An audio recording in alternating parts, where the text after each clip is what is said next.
Ассаламу алейкум, урматтуу туугандар. Сиздердин бүгүнкү арапа, эртеңки айт майрамыңыздар менен чын жүрөктөн куттуктайм.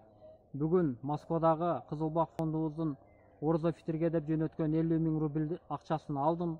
Азыркы курс менен 51 000 сом болду. Биздин Бишкектеги Молдонияз Кызыл Бак коомубуздун атынан жөнөтүлгөн 32 100 сом акчаны алдым.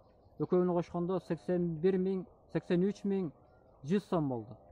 Сиздердин жөнөткөн аманатыңыздарды Жусупов Кубанычбек акабыз менен биргеликте айлыбыздагы 42 үй бүлөгө таркаттык. Туугандарыбыз рахматтарын айтышты, сиздерге дуаларын беришти. Сиздерге чоң рахмат. Сиздерден Аллах разы болсун.